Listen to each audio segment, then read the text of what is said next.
RE.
Buenas noches, jóvenes.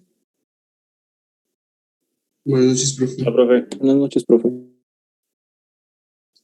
Buenas noches.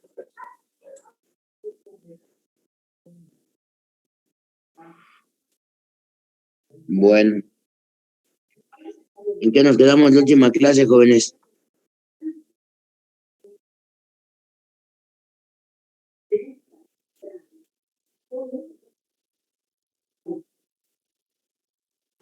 Con el ciclo Joule-Brayton, profe. Estábamos viendo el funcionamiento de una turbina. ¿Sí? Y aquí dentro de ello,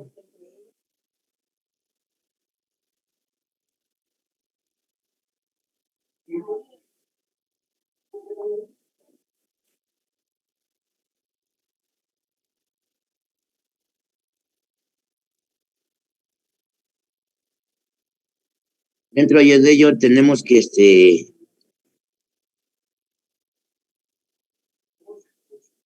dentro de toda esa la turbina, pues, ¿cuál es su función principal, jóvenes?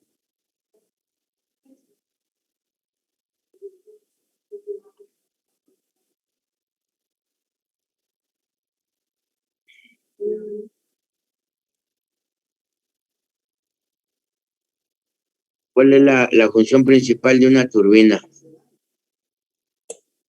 Transformar movimiento en energía. A ver. ¿Y cómo das el movimiento, señor? Al revés, ¿verdad? Transforma energía en movimiento.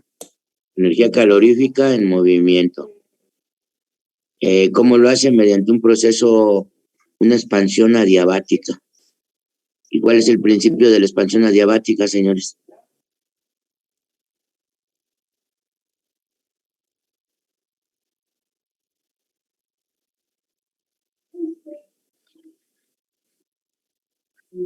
¿Cuál es la esencia de una expansión adiabática?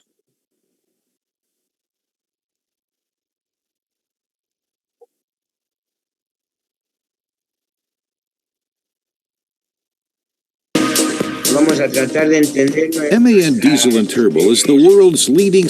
Vamos a tratar de entender nuestros procesos, señores. O sea, todo nos lo está dando ahí.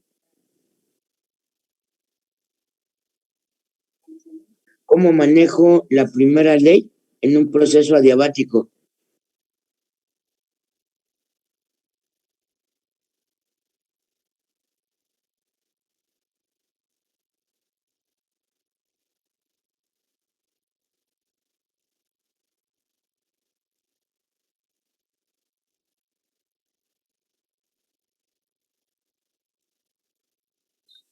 Y esa aplicación de leyes, a ver, ¿cuál sería la ecuación de la primera ley de la termodinámica, jóvenes?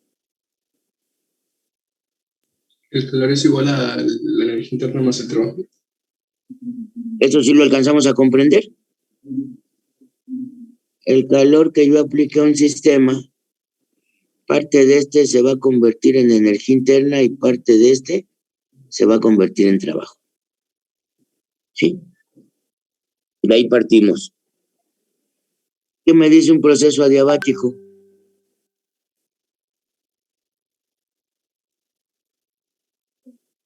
Me dice que delta Q es igual a 0. ¿Qué quiere decir eso, señor?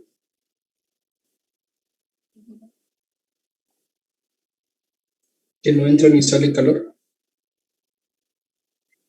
Que esto va a ser igual al calor final menos el calor inicial. Delta Q es calor final menos calor inicial. Y si me dice que delta Q es igual a 0, por lo tanto, el calor final es igual al calor inicial. Por eso decimos que el calor es igual a constante. ¿Hasta ahí vamos bien?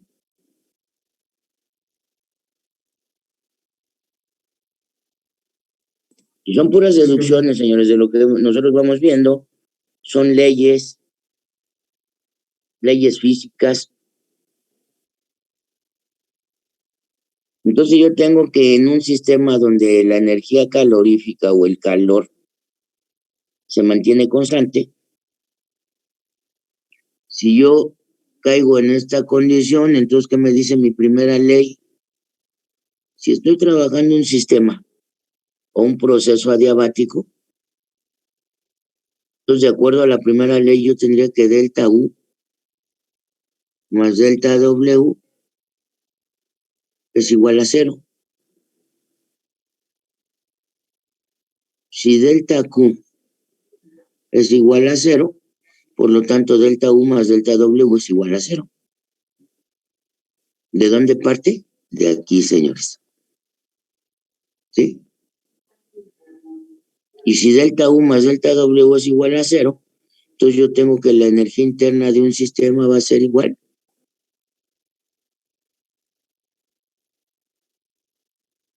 al trabajo que yo introduzca en este.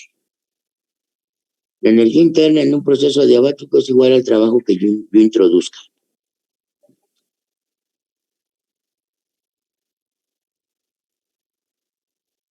¿Sí o no?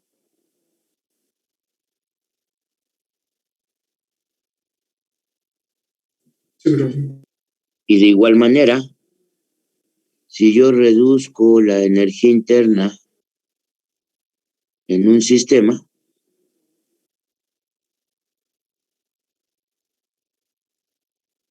este sistema me va a dar o me va a producir trabajo. Y es el principio de mi turbina. ¿Cuál es? Que yo en un proceso, primeramente, en un PV, a lo mejor expando mi sistema, ¿sí? Y posterior, expando mi sistema para elevar la energía interna y posteriormente expando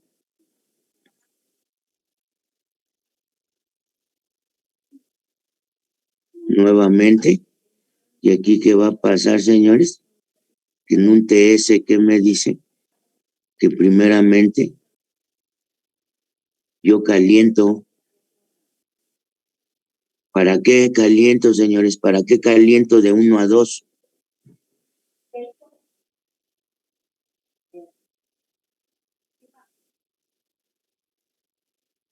Para que se obtener expanda. un incremento de energía. Y una vez que yo caliento, si quiero producir trabajo, expando a entropía constante. ¿Sí? Y esta expansión, ¿qué me va a producir? Me va a suministrar trabajo. ¿Qué busco con esa expansión? Obtener trabajo.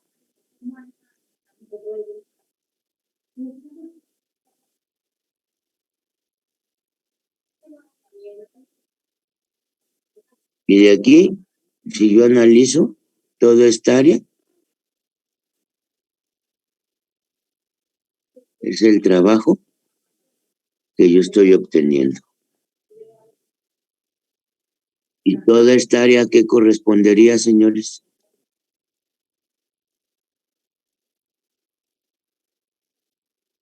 Esta área, ¿qué? Al calor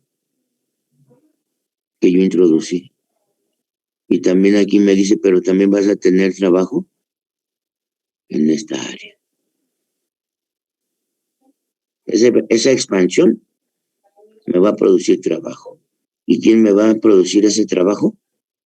Este calor. Este calor que yo estoy introduciendo me va a producir estos dos trabajos. Una expansión de mi gas. ¿Y yo para qué expandí el gas? Para aumentar la energía interna. ¿Y esa energía interna en qué se va a convertir? En energía cinética y energía potencial. Y esa energía cinética y energía potencial en la expansión me va a producir un trabajo mecánico. ¿Sí? De aquí, que pues, desgraciadamente ahorita no tenemos la oportunidad de ir al laboratorio de térmicas. Ahí tenemos un pequeño prototipo diseñado con un turbo automotriz, en donde nosotros tenemos lo que vendría a ser nuestra cámara de combustión.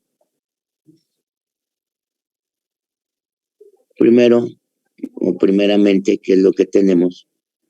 Nosotros tenemos una admisión de fluido, en donde dicho fluido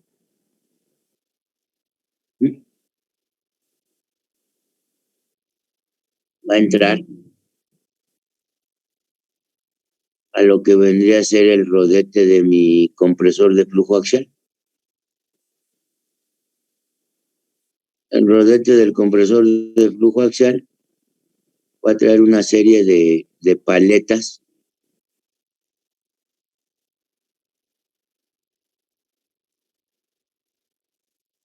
dispuestas aerodinámicamente de tal manera que cuando el aire pegue sobre su superficie, ¿qué va a hacer el aire aquí, señores?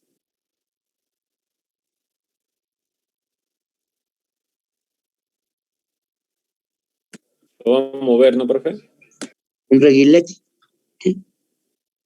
El aire va a hacer que mi rodete empiece a girar. Este compresor está unado a mi turbina por medio de una flecha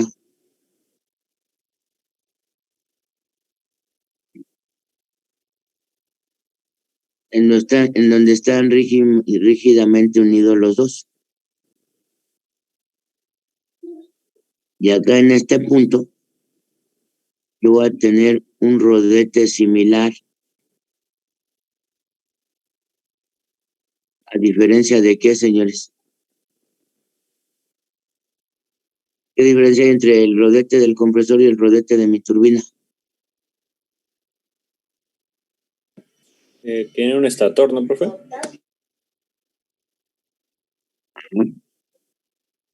Entonces aquí la turbina, el rodete es el mismo. ¿Qué diferencia dijimos que había ayer entre este rodete y este otro, señores? El material. Material. Sí. El rodete de mi compresor puede ser de un material ligero. No está sometido a temperaturas tan altas. Pero el rodete de mi turbina se va a someter a una temperatura demasiado alta.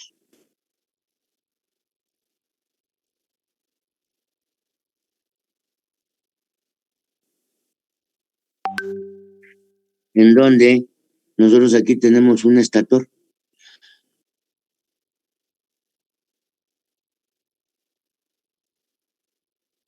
Un estator donde voy a tener el acceso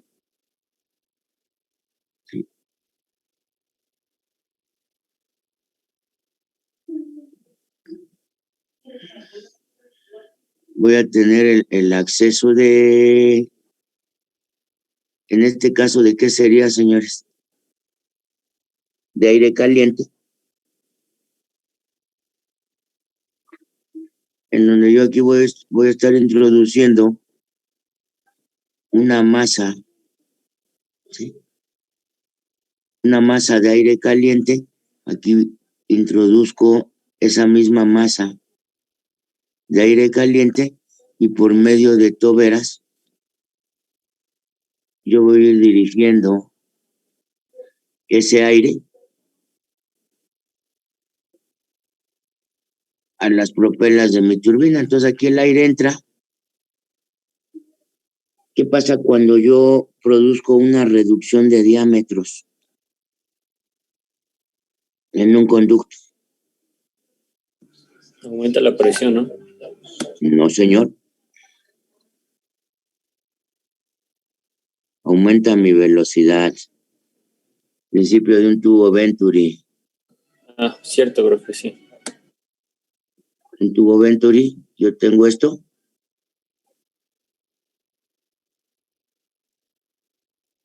Y la presión, en este caso, se mantiene constante pero la velocidad en este punto va a ser diferente que la de este punto. Aquí aumenta y aquí vuelve a disminuir, manteniéndome un flujo constante. Pues aquí, ¿qué hacemos? Esa energía de presión que metió mi compresor, que lo estoy redirigiendo a mi turbina por medio de una cámara de combustión. ¿Qué es lo que va a hacer? Que mi turbina empiece a girar más rápido. Y al girar más rápido mi turbina, el compresor va a girar más rápido. Y si meto mayor masa de aire, tengo mayor energía interna en mi sistema, siempre y cuando yo lo caliente. Yo puedo hacer eso y tener mi cámara de combustión apagada. No quemo combustible. Yo puedo poner aquí lo que es mi arrancador, y mi arrancador no es otra cosa que un motoventilador, señores. Sí. Motoventilador que va a estar girando y me va a estar metiendo aire a una presión mayor y una velocidad. Esto va a hacer girar a mi compresor, pero yo, este sistema, si no tengo la cámara de combustión activada, yo me puedo aventar 5, 10, 15, 20 horas y este sistema nada más va a girar con la energía que le está dando el motoventilador. Y a lo mejor me gira a 500 RPM. ¿Sí? En el momento que yo prendo mi cámara de combustión, ¿qué estoy haciendo, señores?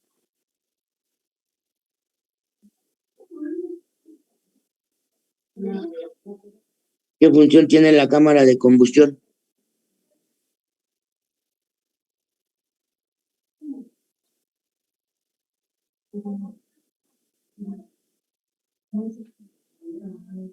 ¿Qué tenemos aquí, señores?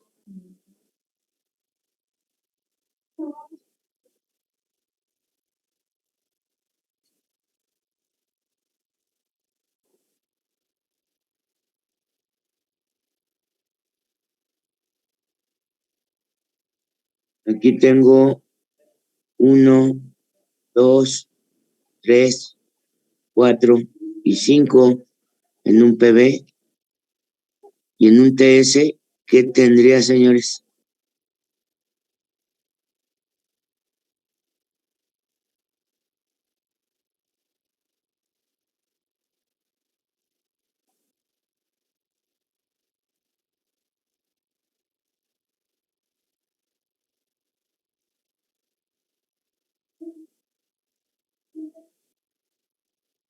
Sí, ahí está. Y si yo lo tengo de 3 a 4, yo aquí tengo 1, señores. 1 es la entrada. 2, la salida. De 2 a 3, ¿qué tengo?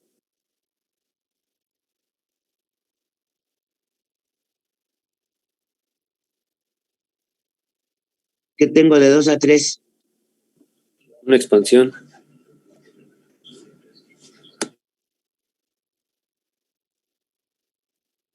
Bueno, aquí estoy mal, es de 0 a 1. 0 a 1, 1 a 2, 2 a 3, 2 a 3. Es 0 a 1, 2, 3, 4 y ahí está. Entonces, de 2 a 3, ¿qué tengo?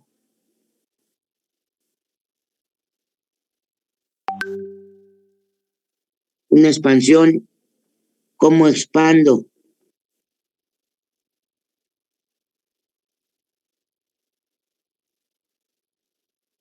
Isobáricamente. A presión constante. Y en una condición física así, decimos, bueno, físicamente, ¿cómo estoy expandiendo esa masa de aire?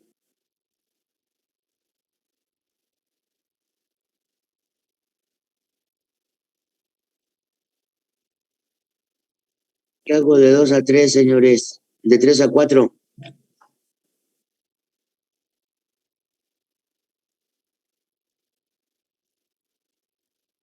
¿Qué estoy haciendo de aquí a aquí?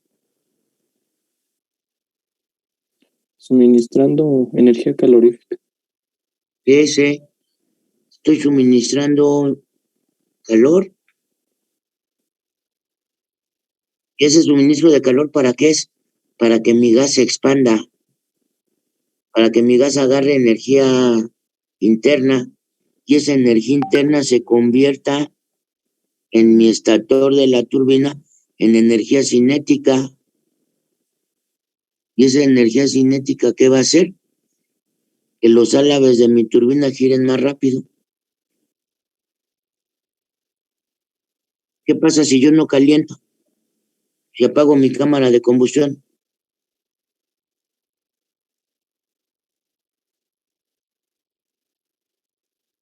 ¿Cómo quedaría aquí, señores? Apago mi cámara de combustión, no expando. Y si no expando, ¿qué pasa? Me regreso de 2 a 3, como no expandí, 2 y 3 ocupan el mismo punto, y 4 ocuparía el mismo punto que 0, 1 y 4. Si no expando, ¿qué pasa? No hay trabajo, señores. Si no expando aquí, ¿qué pasa? No hay calor. ¿Estamos? ¿Y por qué no hubo trabajo y no hubo calor? Porque no prendí mi cámara de combustión. Entonces el único que me está haciendo trabajo aquí, ¿cuál sería, señores? ¿Cuál sería el único punto que me produce trabajo? O que está recibiendo trabajo de 0 a 1. Este trabajo sería el giro que tuviera mi sistema por horas y no pasa nada. Pero si yo meto calor, desde aquí obtuve una cierta cantidad de trabajo. Si meto más calor, obtengo más trabajo. Si meto más calor, obtengo mucho más trabajo. Mayor cantidad de calor, se va a expandir más el volumen de mi gas y por lo tanto yo puedo obtener mayor cantidad de trabajo. Señores.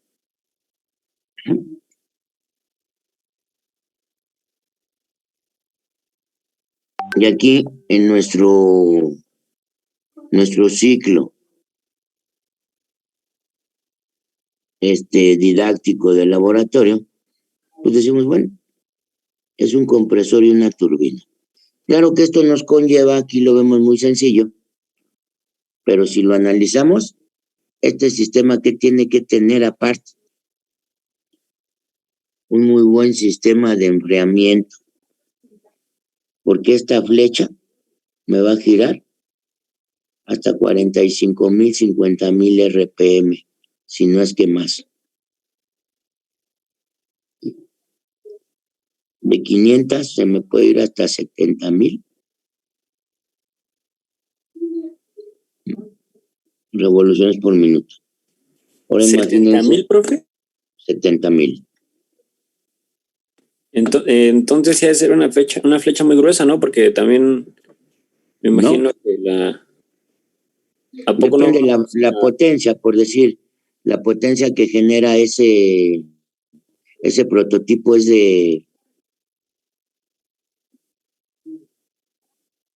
nos puede prender 15 focos de 100 watts. 15 focos de 100 watts, 15 por 100.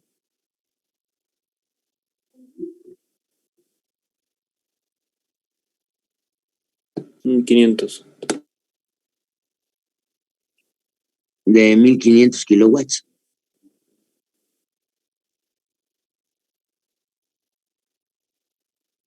$1,500 kilowatts. Entonces esa pequeña turbina me produce muy poco trabajo. Pero imagínense esta flecha estar soportando 70,000 revoluciones por minuto.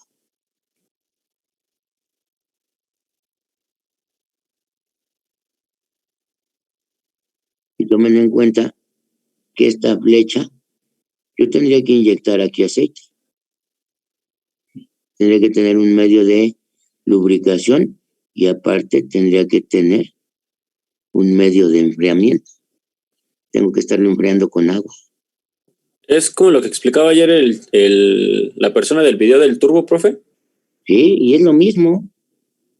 O sea, nosotros con un turbo pudiéramos hacer un pequeño prototipo de una turbina. ¿Sí? Agarrar a la flecha de la turbina y esa flecha montarla a un motorcito de corriente directa. Pero ahí deshacemos el motor. Porque imagínense ese motorcito, hazlo girar a 70,000 RPM. Entonces, ¿qué necesitarías? Esas 70,000 revoluciones no las puedo aprovechar. Mucho giro. ¿Qué pudiera hacer para poder aprovechar esa energía mecánica, señores?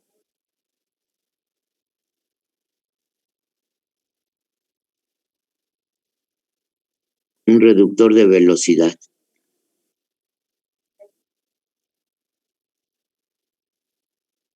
¿Y qué es un reductor de velocidad? No es otra cosa que una caja Norton. ¿Sí? ¿Una qué, profe? Caja Norton.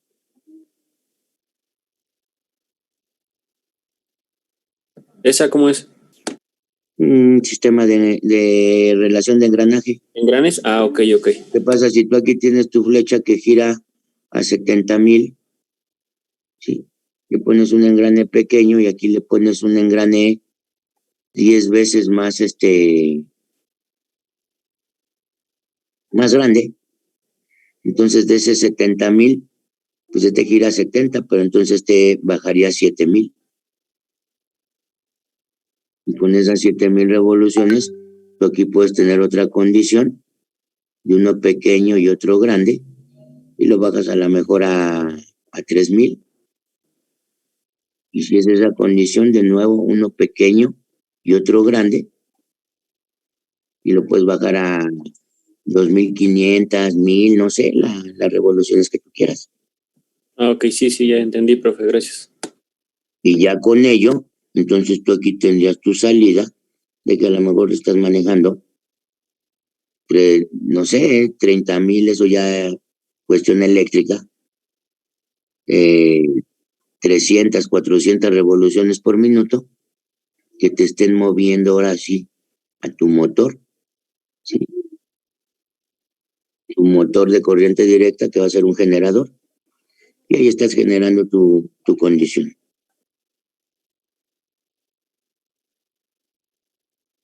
Y yo yo puedo manejar estas revoluciones desde 45,000 hasta 70,000.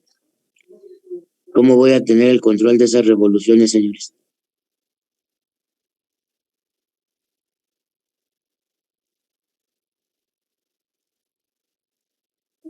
De acuerdo a la cantidad de combustible que yo esté suministrando en mi cámara de combustión.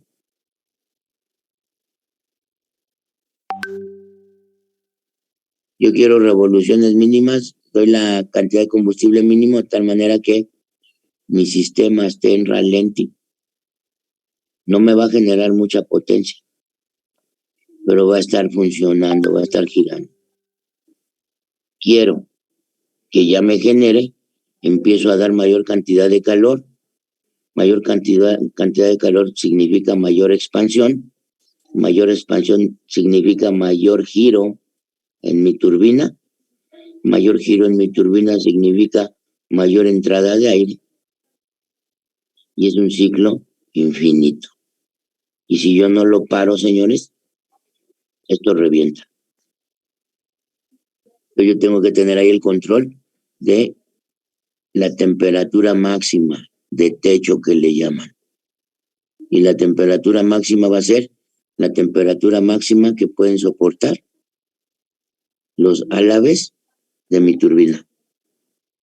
Si me dicen la temperatura máxima que te soportan son 1100 Kelvin, por decirlo así,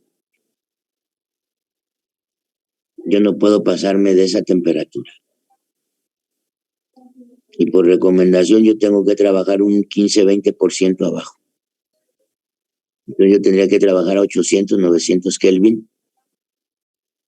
Y aquí a lo mejor estoy a 600, me da una cierta potencia, digo, quiero más, dale más combustible, me eleva a 700, a 800. Y conforme más temperatura yo meta en mi cámara, mayor velocidad de giro, en donde cuando yo lo atasque, esa velocidad de giro va a disminuir en parte, pero me va a mantener ya las condiciones de salida a una temperatura constante. Y ahí digo, ¿cuánto tiene? No, pues me está dando una potencia de 900 kilowatts. Dale más gasolina, me está dando 1000. Dale más, me está dando 1500. ¿Qué temperatura tienes? Tengo 1000 Kelvin. Lo máximo, páralo ahí, ya no le des más, porque si le sigues dando más, sí te va a dar más potencia.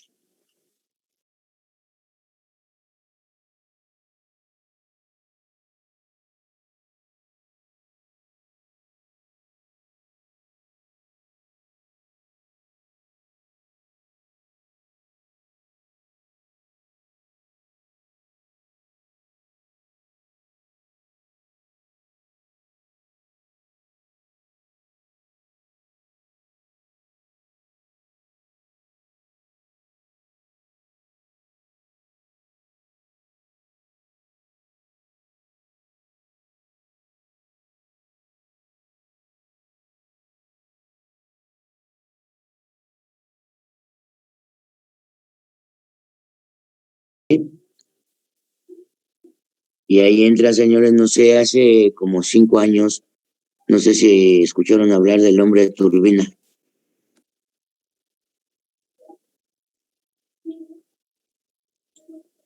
5 o 6 años de un investigador que trataba de cruzar el estrecho de Bering, no me acuerdo qué estrecho era, un tramo de mar, volando él con 2 turbinas conectadas a sus manos, 2 pequeñas turbinitas. Sí se elevó, sí lo iba a lograr, pero ahí le faltaron conocimientos de aerodinámica, porque la turbina sí tenía la condición de elevarlo. Sí voló por un tramo, pero después se desplomó al mar. No se murió, sí salió, afortunadamente, pues lo rescataron, como se puede decir, y pues él comentó que pues, su proyecto estaba bien, pero que no supo controlar el vuelo, no supo controlar el movimiento de sus manos, y el mismo impulso de las turbinas lo hizo que perdiera la condición de vuelo y se desplomó, pero que sí era viable esa condición.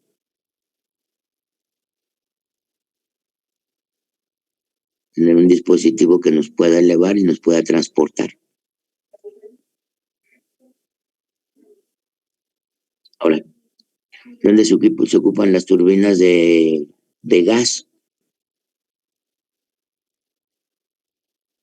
Hubo prototipos de motos, de automóviles, ¿Cuál era el inconveniente de las turbinas? Sus altas revoluciones, señores. Y aparte, la gran cantidad de gases o de aire caliente que liberan a la atmósfera.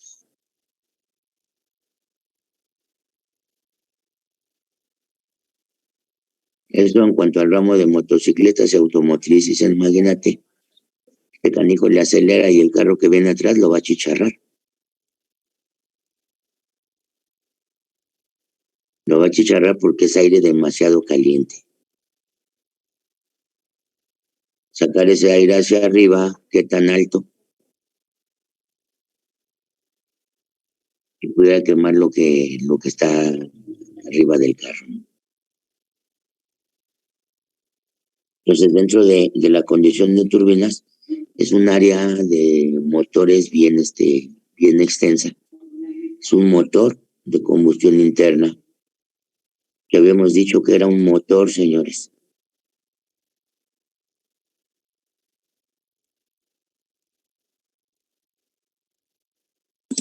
Una máquina que genera trabajo, que genera trabajo mediante introduciéndole calor. Es un dispositivo que me va a transformar energía calorífica en energía mecánica. Y la turbina cumple con esa condición. ¿Dónde ocupamos turbinas de gas? En helicópteros, señores. ¿Sí? Yo puedo tener una turbina de gas, ¿sí? Y puedo tener un turborreactor. ¿Qué diferencia hay entre una turbina de gas y un turborreactor? La salida de presión de gases. Una turbina de gas va a traer un compresor, señores.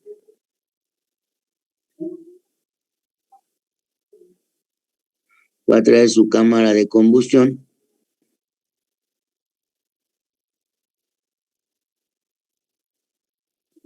Y va a traer la turbina de expansión, unados a una flecha en común. Entonces, a las mismas revoluciones que gira el compresor, gira la turbina. Y mientras yo meta más calor, la turbina va a girar más rápido. Y si la turbina gira más rápido, mayor masa de aire metemos, lo cual me va a generar o va a llegar en qué? En que yo obtenga mayor cantidad de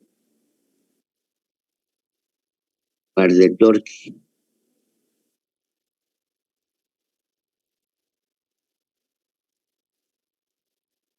La turbina de gas, ¿qué es lo que me va a dar, señores? Trabajo mecánico. Y un turborreactor va a ser lo mismo, pero en el turborreactor, ¿qué vamos a buscar?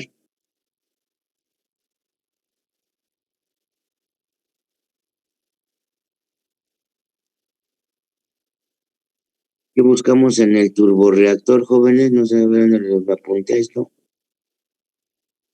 ¿Qué busco en un turborreactor? Que lejos de que tenga una flecha que me dé un movimiento, en el turborreactor yo voy a buscar que los gases de salida salgan a una presión alta. ¿Con qué fin? Con el fin de que estos gases cuando salen choquen con la atmósfera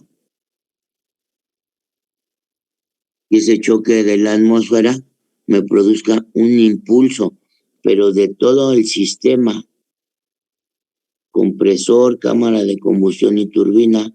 Entonces, si yo quiero que esto se mueva, tengo que montar mi condición en qué, señores?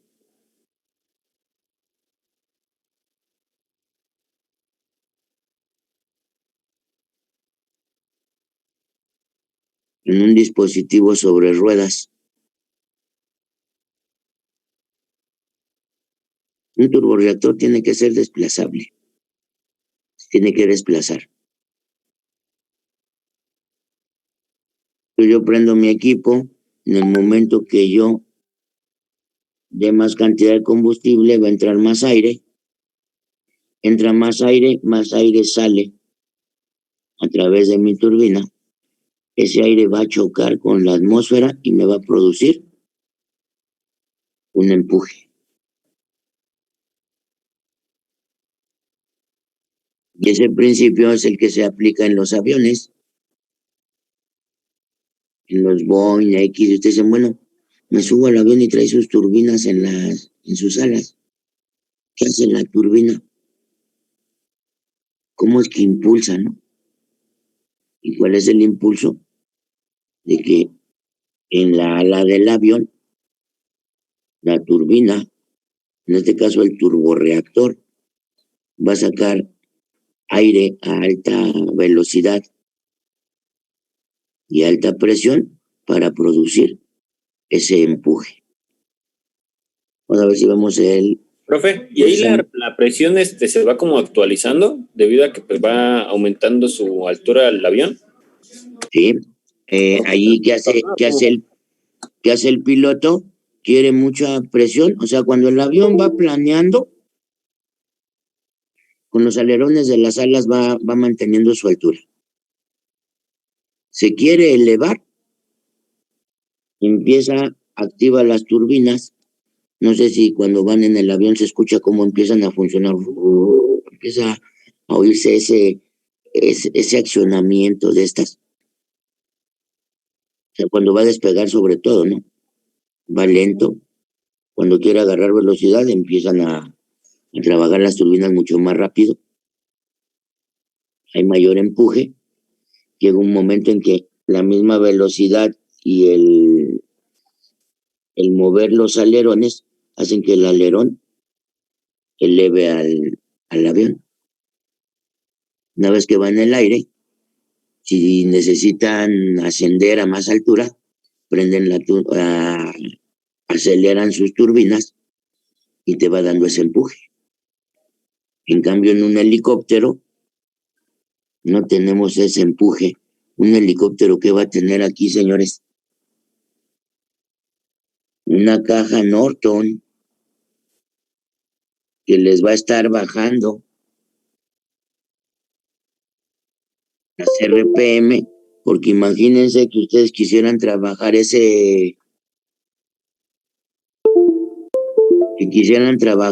hélice aquí.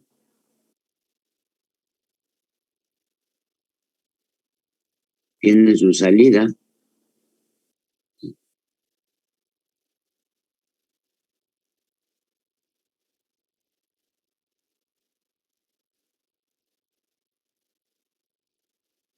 Lo engrané con otro que me esté transmitiendo un movimiento mecánico X y que vaya tanto a mi hélice de elevación, y también tengo que tener otra condición para mi hélice de mando.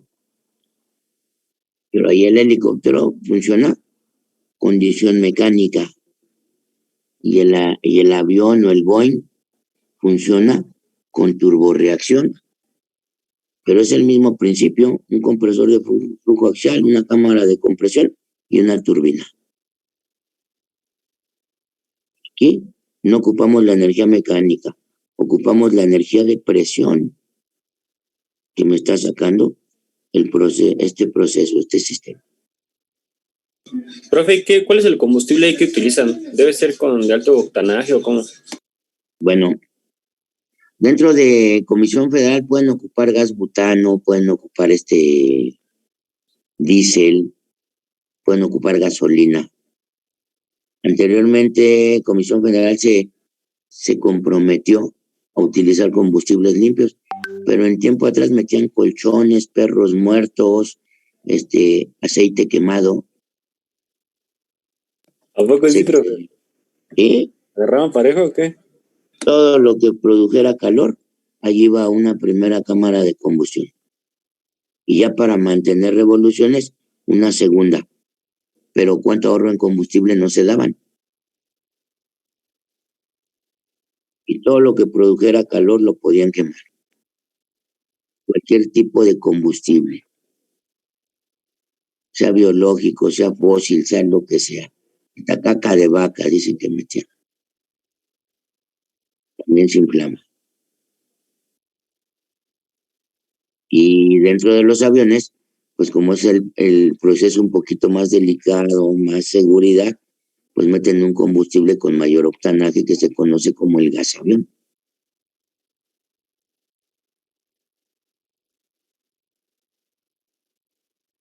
Vamos a ver el principio de funcionamiento de un avión.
Pues hay un video que se llama ¿Cómo vuelan los aviones?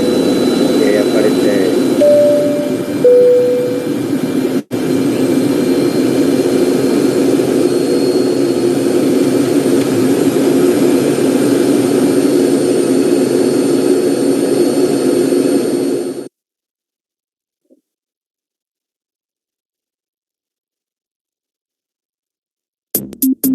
Los motores a reacción han sido los conductores hacia el éxito de las aeronaves desde hace casi un siglo. En este vídeo explicaremos la tecnología detrás del motor a reacción de una manera lógica, paso a paso. Un motor a reacción mantiene a una aeronave en movimiento utilizando un principio muy simple, el mismo que hace que un globo lleno de aire se mueva. Sí, la tercera ley de movimiento de Newton. Así como la fuerza de reacción producida por el aire mueve el globo, la fuerza de reacción producida por el jet de alta velocidad en la cola del motor a reacción lo hace avanzar. Por lo tanto, el funcionamiento del motor a reacción consiste en producir un chorro de alta velocidad en la salida. Cuanto mayor sea la velocidad del jet, mayor será la fuerza de empuje. La fuerza de empuje hace que un avión avance. Este escape de alta velocidad se consigue mediante una combinación de técnicas. Si puedes calentar el aire entrante a una temperatura alta, se expandirá tremendamente y creará el jet de alta velocidad.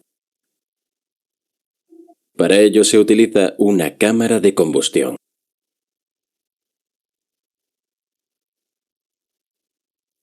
Una forma atomizada del combustible se quema en la cámara de combustión.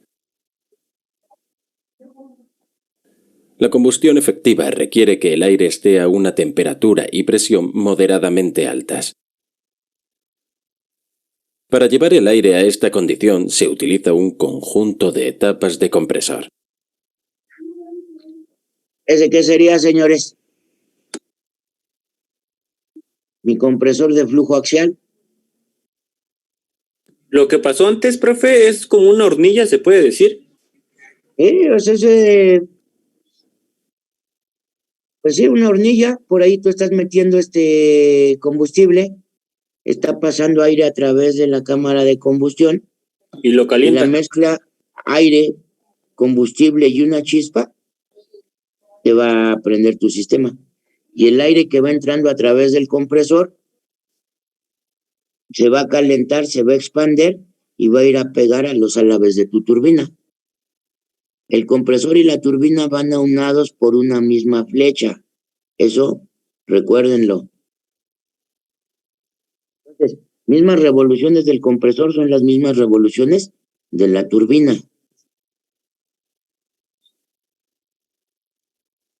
Ahí está mi compresor de flujo axial. Los álabes giratorios del compresor añaden energía al fluido y su temperatura y presión aumentan a un nivel adecuado para mantener la combustión.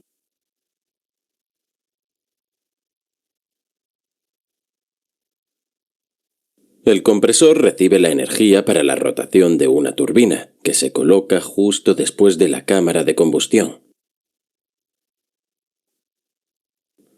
El compresor y la turbina están unidos al mismo eje. El fluido de alta energía que sale de la cámara hace girar los álabes de la turbina. Se puede ver que los álabes de la turbina tienen una forma especial de perfil de aire que crea fuerza de elevación y los hace girar.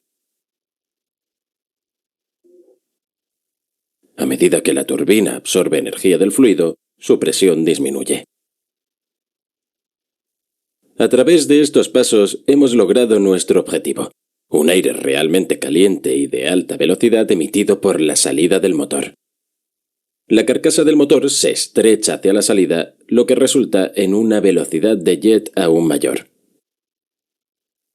En resumen, el funcionamiento sincronizado del compresor, la cámara de combustión y la turbina hacen que la aeronave avance.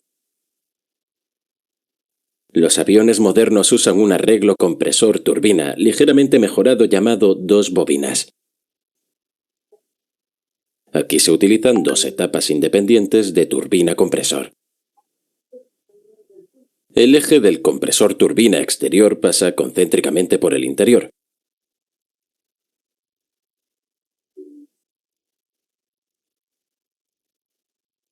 La turbina exterior se somete a un fluido de baja energía y funciona a una velocidad inferior a la de la turbina interior. Los álabes de baja presión son más largas. Esta baja velocidad ayuda a reducir la tensión centrífuga inducida en la raíz, mejorando así la vida útil del álabe. Algunos aviones modernos incluso utilizan un motor de 3 bobinas. El motor que hemos discutido hasta ahora se llama más específicamente motor turbojet. Los motores turbojet tienden a producir altos niveles de ruido. Se hizo una mejora revolucionaria a este motor al instalar un ventilador grande con la bobina de baja presión.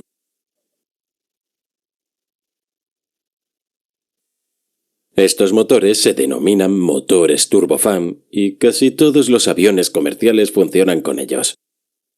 Un motor turbohélice evita una gran cantidad de aire.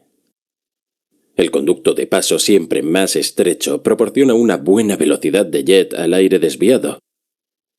En un motor turbofan, la mayor parte de la fuerza de empuje proviene de la fuerza de reacción del ventilador. Además, el ventilador mejora enormemente el flujo de aire en el sistema al aspirar más aire. Así, ayuda a mejorar el empuje. Esto significa alta creación de empuje con un gasto de un poco más de combustible. Esta es la razón por la que los motores turbofan son altamente económicos en combustible. El ruido producido por un motor a reacción depende en gran medida de la velocidad del jet de salida. Dado que en un turbofan el aire frío desviado se mezcla con el aire caliente, es posible mantener la velocidad de salida dentro de un límite. De este modo, se supera el problema del ruido. Con un escape más silencioso y una mejor economía de combustible, los motores turbofan continúan dominando los sistemas de propulsión de los aviones. Esperamos que haya sido una buena introducción al funcionamiento de los motores a reacción. Sí. Este sería un turborreactor. Sí. Ahora aquí podemos ver cómo funciona un helicóptero.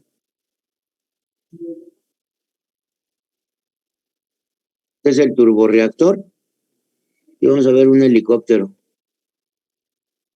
Ambos tienen compresor de flujo axial, cámara de combustión, turbina, pero el principio en turborreacción, yo busco una salida de gases alta para que choquen con la atmósfera y me dé esa condición de empuje. Y en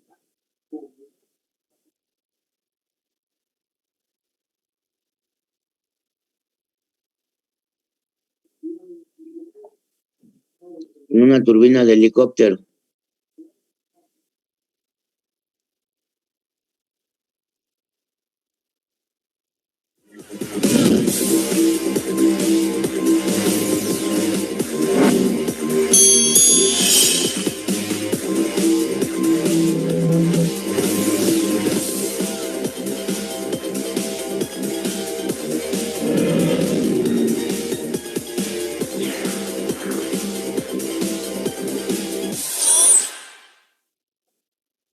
Buenos días, mi nombre es Víctor Tuesta, soy supervisor de mantenimiento de los helicópteros UH-1H que trabajan a la policía.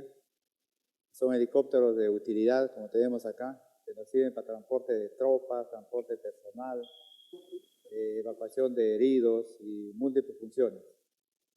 Este helicóptero tiene como planta de potencia esta turbina a gas T53L13B, que va a dar la potencia al tren de potencia para que impulsara al rotor principal y al rotor de cola para que pueda generar la sustentación y el vuelo de la aeronave.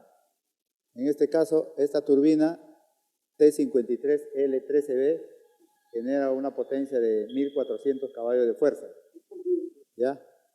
Que generalmente está constituida por 5 secciones básicas. ¿Ya? Tenemos la sección de admisión, que comprende de esta parte a esta zona, que va a ser la encargada de dirigir el flujo de aire hacia la primera etapa de los árboles del compresor. ¿Ya? Previamente, antes de ingresar a la parte de la admisión, ingresa por un filtro para que el aire entre sin partículas y evitar que erosione o dañe los árboles del compresor. Posteriormente, el aire, una vez pasado a la admisión, pasa a la sección del compresor. Esta turbina tiene 5 etapas de compresor axial, que son de esta zona a esta zona, y una etapa de compresor centrífugo. Adicionalmente tiene componentes como este actuador, son actuadores hidráulicos y neumáticos que nos van a servir en este caso para dirigir en el mejor ángulo el aire que ingresa a la turbina a los árboles del compresor para que sea más eficiente. Y este es un actuador de la válvula de sangrado. En los regímenes de bajas velocidades, los compresores axiales son más eficientes que el compresor centrífugo. Entonces, el aire que genera es demasiado para que lo procese el compresor centrífugo. Por lo tanto, esta banda de sangrado va a hacer que ese aire remanente salga, ¿no? Una vez que necesita mayor aire a altas velocidades, el compresor centrífugo es más eficiente que el axial. Por lo tanto, entonces puede procesar todo el aire que genera y se cierra esta banda de sangrado. Ya no sale el aire. Terminando esta etapa de compresor, viene esta etapa siguiente, que es la etapa del difusor, cuya función es disminuir la velocidad de flujo del aire y aumentar la presión, que es lo que se quiere más en la cámara de combustión. ¿Ya? Adicionalmente, cambia el aire de radial a dirección axial para dirigir a la cámara de combustión. La otra sección es la cámara de combustión. Internamente se encuentran 4 turbinas, 2 turbinas, la primera parte, las 2 turbinas generadoras de gases, que son las encargadas de impulsar al compresor axial para generar los gases. Por eso se llama turbina generadora de gases. Impulsa al compresor, el compresor absorbe el aire por la admisión, lo comprime, pasa a través del difusor, aumenta la presión y lo dirige a la cámara de combustión. Por eso se llaman dos turbinas generadoras de gases. A continuación están las 2 turbinas generadoras de potencia, que es la potencia que va a impulsar a la transmisión que se encuentra en la parte de acá y va a impulsar a través de estos mecanismos que se llaman mástil, diversos componentes, van a impulsar a todas las palas del rotor principal para generar la sustentación necesaria para que el helicóptero pueda volar y desplazarse. Asimismo, la transmisión va a impulsar diferentes componentes.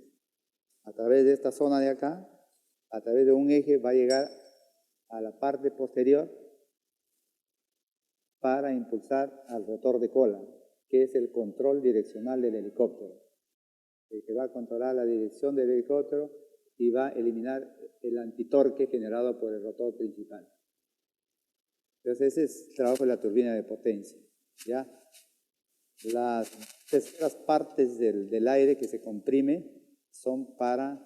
Bueno, vamos a verlo, a ver si lo vemos en 3D. Para enfriamiento y presurización, y la tercera parte son para la combustión.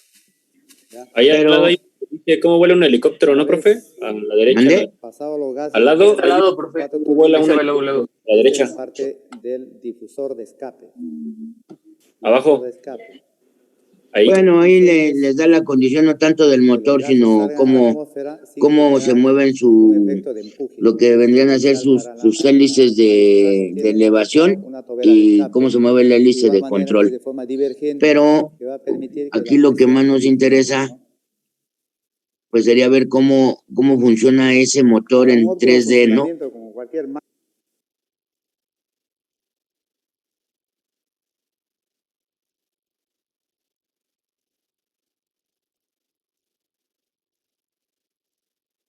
Aquí está un motor de turbina. Ah, no, pero este es un turborreactor. Vamos a ver qué quedan aquí.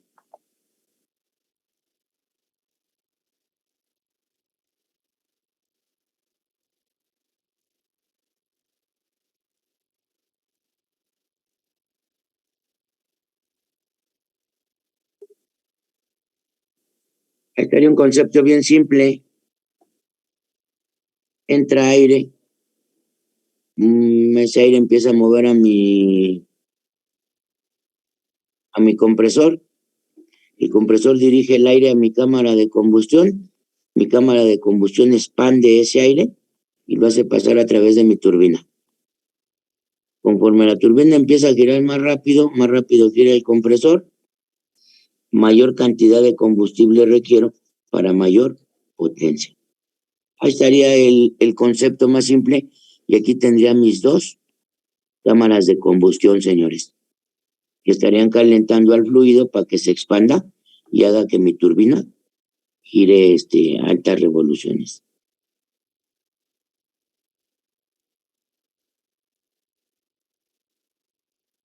Ahí están las cámaras de combustión. Se inyecta combustible, el aire que va pasando con el combustible se mezcla y se genera la reacción de inflamación o combustión.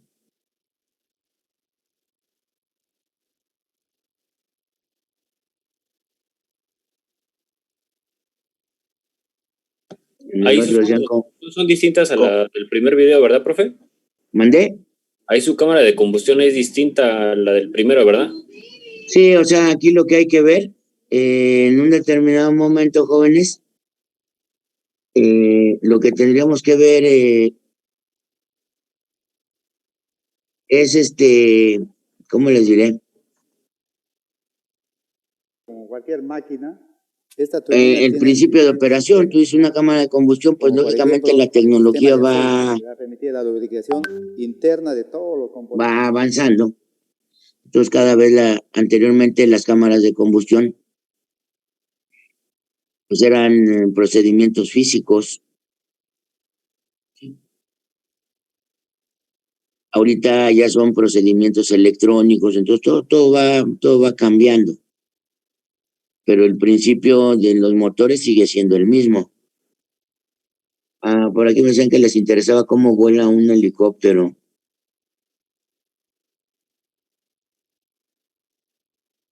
Vamos a ver ese, para que tengan también una idea. Los helicópteros son auténticas máquinas voladoras. Pueden despegar y aterrizar sin necesidad de una pista de aterrizaje. Pueden hacer vuelo estacionario y maniobrar en cualquier dirección en un espacio de 360 grados. Este vídeo desvelará la complejidad y la ciencia detrás del volar un helicóptero. Tras ver los principios físicos del vuelo de un helicóptero, usted también podrá entender por qué los pilotos de helicópteros hacen un increíble y complicado trabajo. Los helicópteros usan el principio del perfil alar para lograr el ascenso. Cuando las palas hacen una rotación relativa en el aire, se crea una forma sustentadora que genera la fuerza de ascenso y permite volar. El movimiento rotatorio de las palas se consigue por medio de un motor, específicamente un motor de turboeje. El compresor succiona aire dentro del motor y lo comprime. El combustible es quemado al mezclarse con este aire comprimido y caliente. Los gases calientes que salen de la cámara de combustión pasan por una serie de etapas de turbinas haciéndolas girar. Hay dos juegos de turbinas. Un juego de turbinas hace girar el compresor y el otro juego hace girar el eje del rotor del helicóptero. Los motores jet de los aviones se utilizan para generar fuerza de empuje. Sin embargo, la función principal del motor de un helicóptero es hacer girar el eje del rotor. El mayor desafío de operar un helicóptero es el manejo de los controles. Es decir, cómo puede volar hacia adelante. ¿Cómo puede volar hacia atrás? ¿Lateralmente? ¿O cómo puede realizar un giro? La respuesta es bastante sencilla. Solo gire el helicóptero hacia la dirección que quiera moverse y vuele. El componente horizontal de esta fuerza hará que el helicóptero se mueva en la dirección deseada.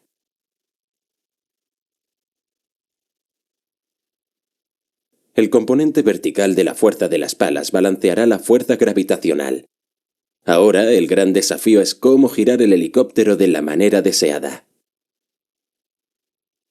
Para conocer la ciencia detrás del movimiento de los helicópteros necesitamos conocer mejor el principio del perfil alar. El ascenso generado por este principio varía con el ángulo de ataque. Generalmente, cuanto mayor es el ángulo de ataque, mayor es el ascenso. Ahora piense por un momento lo que pasaría si una pala tuviese un determinado ángulo de ataque y las demás un ángulo diferente. Las fuerzas de ascensión que actúan sobre las palas serían distintas en este caso. Las variaciones de las fuerzas de ascensión definitivamente producirían una torsión que puede hacer girar el helicóptero. Observe el hermoso movimiento de las palas necesario para alcanzar una no uniforme distribución de fuerzas de ascenso. Queda claro que las palas deben seguir cambiando el ángulo de ataque de forma que en un punto determinado el ángulo de ataque siempre es el mismo. Este complejo movimiento de las palas se logra fácilmente por medio de un mecanismo de placa oscilante. Demos un vistazo en despiece ordenado y entender sus componentes básicos primero. La placa oscilante inferior no gira, pero puede moverse e inclinarse tal como se muestra. La placa oscilante superior está acoplada a la placa oscilante inferior por medio de un rodamiento. De manera que la placa oscilante superior recibe los movimientos de la placa oscilante inferior y al mismo tiempo gira independientemente. La placa oscilante superior está unida al eje del rotor con la ayuda de un conductor, de modo que la placa oscilante superior siempre se moverá a la vez que las palas. Las palas están unidas a la placa oscilante superior con la ayuda de barras de control. La parte interesante de este arreglo es que solo con inclinar la placa oscilante inferior seremos capaces de conseguir el criterio del ángulo variable de las palas. Esto significa que con esta placa oscilante inclinada siempre seremos capaces de mantener un ángulo de ataque positivo en la parte trasera y un ángulo de ataque negativo en la porción delantera del disco rotor. Grosso modo, la placa oscilante inclinada hacia atrás produce una torsión tal como se muestra. Este tipo de control es conocido como cíclico. Ahora, de vuelta al control básico de un helicóptero, ¿cómo esta torsión afectará al movimiento del helicóptero? La respuesta más obvia es que el helicóptero se inclinaría hacia adelante y se movería tal como se muestra. Por desgracia, esta respuesta es completamente errónea. Lo que en realidad ocurre es que el helicóptero se movería lateralmente como se muestra. Esto definitivamente es un efecto extraño. Al aplicar una fuerza de torsión a un objeto en rotación, este gira en una dirección diferente. Este fenómeno es conocido como precesión giroscópica. La precesión giroscópica no es un fenómeno nuevo de la física. Si cuidadosamente aplicas la segunda ley de Newton a cuerpos en rotación, serás capaz de predecir este fenómeno. De acuerdo a la segunda ley de Newton, la fuerza es igual a la variación del momento lineal. Similarmente, la fuerza de torsión es igual a la variación del momento angular. Consideremos esta pala en rotación. Tendrá un momento angular como se muestra. Ahora asumimos que el helicóptero se ha inclinado debido a la acción de la fuerza de torsión. Si se sustrae vectorialmente el primer momento angular del segundo, se puede descifrar la fuerza de torsión necesaria para esta operación. Es interesante destacar que para girar el helicóptero hacia adelante, la fuerza de torsión aplicada debe ser de forma lateral. Esto quiere decir que para inclinar el helicóptero hacia adelante, la placa oscilante debe inclinarse lateralmente como se muestra. Se puede verificar de nuevo por medio de la segunda ley de movimiento de Newton que si se mantiene la parte delantera con ángulo de ataque negativo y la parte trasera con ángulo positivo, el helicóptero simplemente se moverá de forma lateral. La precesión giroscópica es verdaderamente un fenómeno intrigante, pero responde a la perfección a la segunda ley de movimiento de Newton. Si simplemente sube la placa oscilante sin inclinarse, se puede ver cómo el ángulo de ataque de todas las tres palas variará en la misma proporción. Esto significa que la fuerza de ascenso será igual en las tres palas y por tanto el helicóptero puede ascender o descender sin ninguna inclinación. Este control de las palas es conocido como colectivo. Si alguna vez ha visto un helicóptero, seguro que habrá visto un rotor de cola. Todo helicóptero de un solo rotor necesita este rotor de cola para su efectiva operación. Sin el rotor de cola, el fuselaje del helicóptero giraría como se muestra. Esto ocurre por una consecuencia de la tercera ley de movimiento de Newton. Para entenderlo, centrémonos en la parte del rotor de la transmisión de la fuerza. Sabemos que el rotor recibe la fuerza de rotación por medio de un engranaje cónico conectado al motor.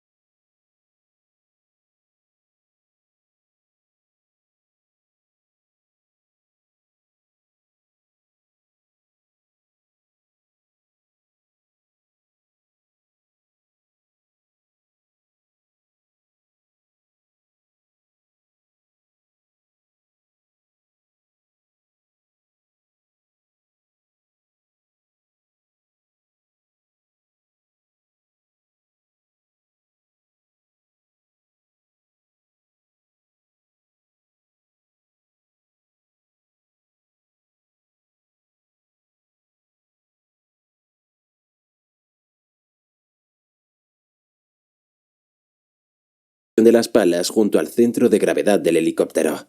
La función de la cola del rotor es prevenir dicha fuerza de rotación mediante la producción de una fuerza en la cola.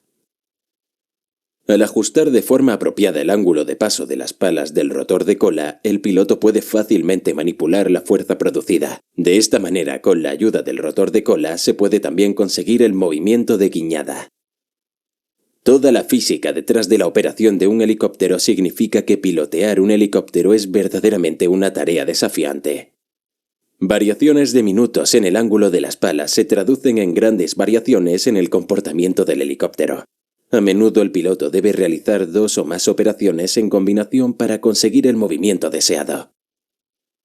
Además, el helicóptero no responde instantáneamente al movimiento de los mandos, de manera que el piloto debe tener un gran sentido del equilibrio y coordinación para navegar el helicóptero de manera apropiada. Tu apoyo en patreon.com nos permite hacer más vídeos didácticos. Por favor, apóyanos en patreon.com. Gracias.